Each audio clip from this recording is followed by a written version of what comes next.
Fala galerinha do oitavo ano! Como estão todos vocês? Espero que estejam bem. Aqui quem fala é o professor Dasley. E só lembrando, viu? A área do saber é matemática.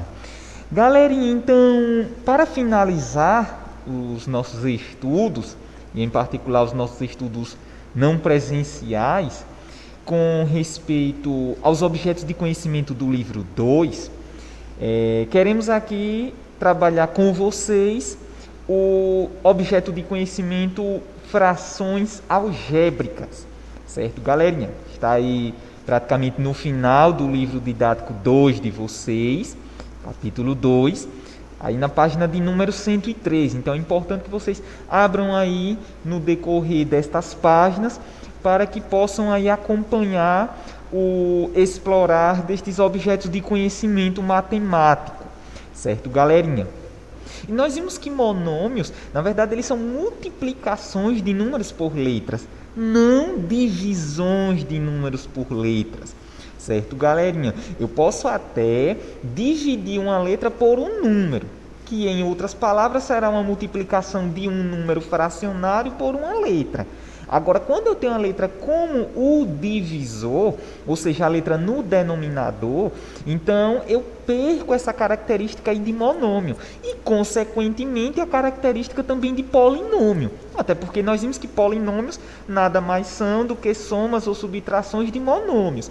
Então, quando eu perco essa característica, eu perco a classificação da minha expressão algébrica como uma expressão algébrica inteira. Beleza, galera? E aí nós vamos ver que, na verdade, esses tipos de expressões algébricas que possuem as variáveis no denominador, no divisor, elas já vão ser classificadas de outra maneira. Nós vimos aqui, nesse estudo das classificações das expressões algébricas, que esse tipo de expressão algébrica que possui a letra no denominador, ela é chamada de expressão algébrica fracionária, né? Racional fracionário, porque eu tenho racional inteira, que são os monômios, os polinômios, e tenho a racional fracionária, justamente a letra no denominador.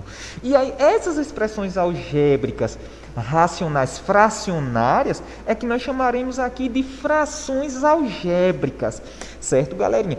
Na verdade, nada mais são do que as expressões racionais fracionárias, ou seja, expressões algébricas que possuem os valores desconhecidos, representados por letras, no denominador. E vocês podem ver aí na página do número 113 exemplos dessas expressões. Beleza, galerinha? Que elas representam, inclusive, o quociente de um número por um monômio, de um número por um polinômio, de dois polinômios, né? Beleza, galerinha? De dois monômios. Certo, pessoal?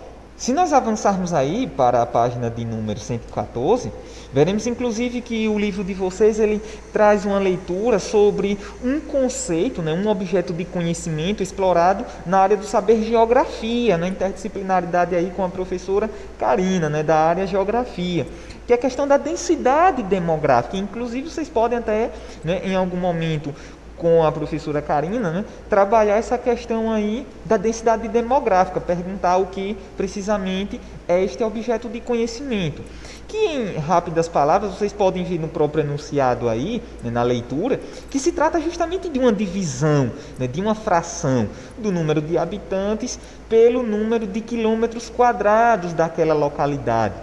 E aí, por exemplo, ele traz aqui alguns exemplos, né, dessa densidade demográfica para alguns estados aqui do Brasil, certo, galerinha? E aí, o que é que acontece? Alguns itens aqui, né, dois itens em particular, A e B, que pedem justamente para que vocês escrevam na forma de fração algébrica as densidades demográficas, por exemplo, de um município que tem aí 30 mil habitantes e tenha X quilômetros quadrados de área, ou seja, uma quantidade desconhecida de quilômetros quadrados. Então percebam que isso aí vocês poderão escrever como uma fração algébrica, é esse tipo de expressão racional fracionária, certo, galerinha? E o item B também, vocês poderão escrever aí, né, na forma de expressão algébrica racional fracionária, ou seja, como chamaremos a partir de agora simplesmente de fração algébrica. Então, vejam aí que temos um exemplo, né, de uma situação prática, onde nós podemos sim fazer a aplicação deste objeto de conhecimento, que são as frações algébricas. E aí, quando nós avançamos aí na página 114, veremos que, novamente, naquele professor lá, no professor do Gustavo, ele traz para nós o conceito de simplificação de frações algébricas. Lembram que, por exemplo, lá no 6º ano, 5º ano, quando nós trabalhamos frações, nós podemos reduzir essas frações para frações que representam, essencialmente falando, aquela mesma porção, só que representadas por números menores, né, números reduzidos. E como nós fazemos isso, professor? Dividindo numerador e denominador por um mesmo número. Tem 2 exemplos aí para vocês. E esse mesmo procedimento nós podemos usar para frações algébricas. É claro que nós temos que levar em consideração que todos os nossos conhecimentos aí adquiridos no decorrer do estudo de monômios e polinômios, né? Por exemplo, neste item A, percebam que ele desmembra o monômio 4xy ao quadrado na forma mais extensa possível de multiplicações de 2 por 2 por x por y por y. Certo, galera? E a mesma coisa ele faz aí com o denominador, 6x ao quadrado y. Escreve esse monômio na forma mais extensa possível como multiplicações. E aí percebam que alguns fatores, alguns números e alguns monômios são iguais para o numerador e denominador. Então, o que é possível fazer? O cancelamento, que é aquela coisa, 2 dividido por 2, 1. Um elemento neutro na multiplicação, então ele não precisa aparecer. X dividido por x, ou seja, um número dividido por ele mesmo, 1 também. Y dividido por y, 1 também. Então percebam que nós podemos fazer aí cancelamentos. E esses cancelamentos vão resultar em 1. E com um elemento neutro ele não precisa aparecer. Veja que eu simplifiquei e encontrei aí a minha fração algébrica, né, na forma mais simples possível. Beleza, galerinha? E também podemos usar aí os nossos conceitos de produtos notáveis e fatoração, né? Vocês vão poder ver isso aí no item B e item C, né? Onde o item B, no numerador, nós temos aí um exemplo de diferença de 2 quadrados e podemos fatorar, ou seja, transformar essa diferença de 2 quadrados, conforme vimos no nosso vídeo passado, numa multiplicação de produto da soma pela diferença das raízes quadradas destes monômios, e vejam que apareceu aí, né, um polinômio comum no numerador e denominador, né, x mais y. Então pode ser feito esse cancelamento resultando em simplesmente quem? X menos y, certo, galerinha? Então percebo que nós podemos também fazer essa coisa de simplificação, né, para frações algébricas, não é só para frações numéricas, conforme tínhamos estudado aí anteriormente, certo, galerinha do bem? Então, espero que vocês peguem essas ideias e, né, depois tentem praticar aí nas atividades que solicitaremos para vocês. Avançando mais um pouco, pessoal, aí na página número 117 do livro didático de vocês, temos que outro tópico importante no estudo das frações algébricas, assim como nos monômios e nos polinômios, são as operações com as frações algébricas. E aí eu quero começar neste vídeo sobre adição e subtração de frações algébricas, certo, galerinha? Quando eu adiciono frações algébricas, eu tenho que me remeter, assim como no conceito de simplificação, me remeter à soma e subtração de frações numéricas, ou seja, aquelas frações que nós dantes efetuávamos, soma, subtração. Então, assim, para adicionar frações algébricas, eu tenho que sempre observar o quê? O denominador. Lembram que nas frações numéricas, para adicionar ou subtrair frações, eu teria que olhar o denominador. Se o denominador fosse igual, eu simplesmente somaria ou subtraria os numeradores e conservaria o denominador. Caso eles sejam diferentes, nós temos lá vários procedimentos, né? Tínhamos lá, né, o que muitos usavam, que era aquela questão do mínimo múltiplo comum. Tínhamos também aquela questão lá da multiplicação em borboleta, né, onde eu usava lá aquela questão de proporção, multiplicava meios por extremos, né, proporção em x, lembram? Aquela multiplicação em x, né, onde eu multiplicava em x, né, colocava no numerador, via se era soma ou subtração, multiplicava o outro lado também em x, Colocava também lá no numerador e no denominador eu multiplicava os dois denominadores. E no final veria se era possível simplificar, caso a questão solicitasse. E outras formas que também podem ser exploradas. Certo, galerinha? Então, em frações algébricas é a mesma coisa. Antes de analisarmos essa situação do item A, eu quero analisar aqui com vocês um exemplo.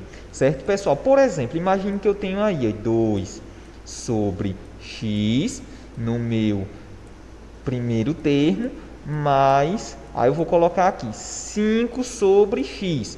Percebam que estamos diante de duas frações algébricas, né? E aí o que é que acontece? Percebam que eu tenho uma soma entre essas duas frações algébricas. Então, o que é que eu posso observar? Os denominadores, eles são iguais ou diferentes? Isso, né? São iguais, x e x. Então, nessa situação que os denominadores são iguais, eu faço conforme nós fazemos lá em frações numéricas. Eu conservo o meu denominador, ou seja, nesse caso aí o denominador é x, então conservo ele e trabalho apenas com os meus numeradores, ou seja, 2, né, o primeiro numerador, a operação aí é adição, 5, né? E aí quando eu faço essa conta aí eu encontro justamente quem? 7 sobre x, né? Minha fração algébrica, né?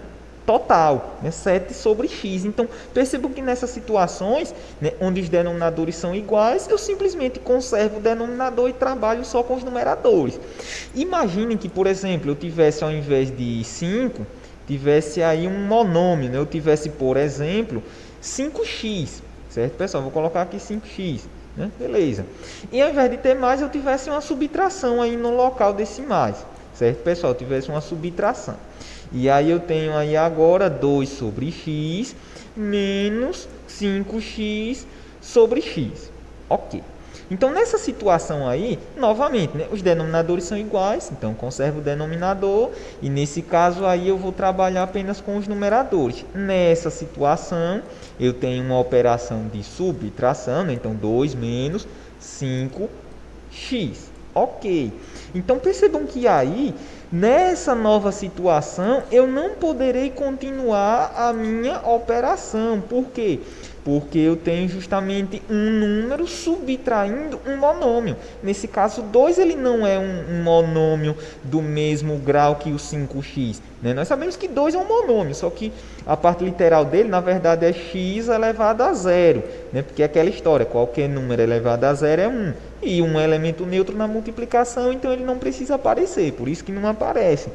Então percebo que nessa situação não há mais o que eu fazer aí nessa expressão, fica assim mesmo, certo? Fica esse binômio aí, né? Nós temos um binômio, 2 termos.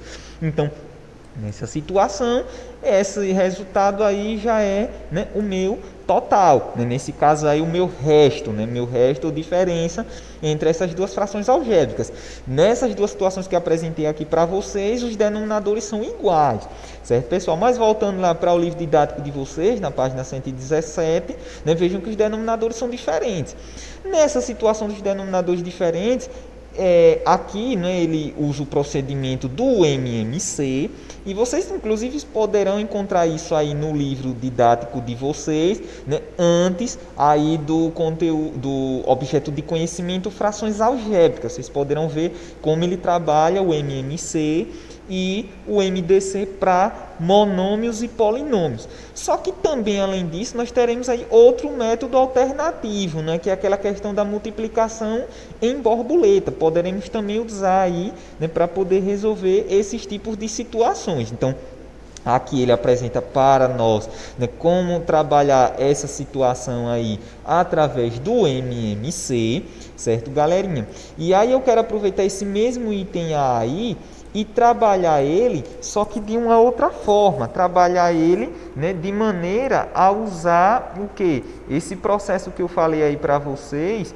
né, da multiplicação em borboleta, né, a multiplicação em x. Então eu tenho 1 sobre 2x, a primeira fração algébrica, certo, galerinha?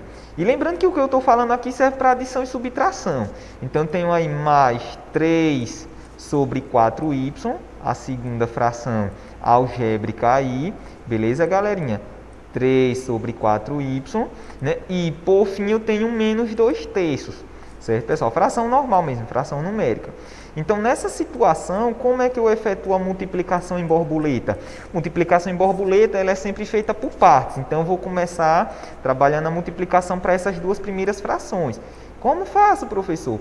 Multiplico os extremos, 1 vezes 4y, obtendo assim simplesmente 4y, né? A operação aí é adição, mais, né? Multiplico agora os meios, 2 vezes 3y, obtendo aí 2x vezes 3, e obtendo aí 6x, certo, pessoal? E por fim, eu tenho aí que o meu denominador será a multiplicação desses dois denominadores aí. 2x vezes 4y. Se eu multiplico, eu vou obter aí 8xy. Certo, galerinha? E aí o que é que acontece? Percebam que eu já multipliquei as duas primeiras frações. Agora, esse resultado aí é menos quem? Menos a última fração, né? Que inclusive é uma fração numérica. 2/3, simplesmente. Uso novamente o método da borboleta. Se eu usar novamente o método da borboleta nessa situação, de novo, né, vou até mudar a cor para vocês perceberem. Vou multiplicar 3 pelo binômio 4y mais 6x, e aí eu utilizo aquela propriedade distributiva, né? Primeiro pelo segundo. Então, é 3 vezes 4y, ou seja, vou obter aí 12y, certo, galerinha? 12y. Depois, mais, porque aqui antes do 6 eu tenho um sinal positivo. Então, mais, beleza. 3 vezes 6x, ou seja, 3 vezes 6, 18, né? Então, 18x, certo, pessoal? Beleza, multipliquei. E aí eu tenho o quê? Menos, perceberam aqui? Menos, que é o menos para a segunda fração. E multiplico agora, meios. 2 vezes 8xy. Se eu multiplicar 2 vezes 8, 16, né? Então, tem aí o que? 16xy, certo, galerinha? Multiplicação de letras diferentes, eu só, né, repito as letras juntas. E aí, no denominador, eu faço a mesma coisa que eu acabei de fazer lá no primeiro caso. Multiplico os dois denominadores aí. 8xy vezes 3, né, 24xy, certo, pessoal? E vocês percebam que eu não tenho mais monômios semelhantes para resolver nessa situação. Se vocês olharem aí, né, vão ver que a resposta do livro também, né, é claro que aqui ele utiliza simplificação. Então, ao simplificar, ele já encontra, né, um valor aí mais simples do que o que nós encontramos aqui. Mas, no fundo, essa minha fração algébrica aqui e a do livro, né, elas representam a mesma essência. Certo, galerinha? Então, essa é a ideia aí para operações de adição e subtração com frações algébricas. Certo, pessoal? Então, vamos dar continuidade aí no próximo vídeo com multiplicação, divisão e potenciação de frações algébricas. Certo, galerinha do bem? Aguardo vocês!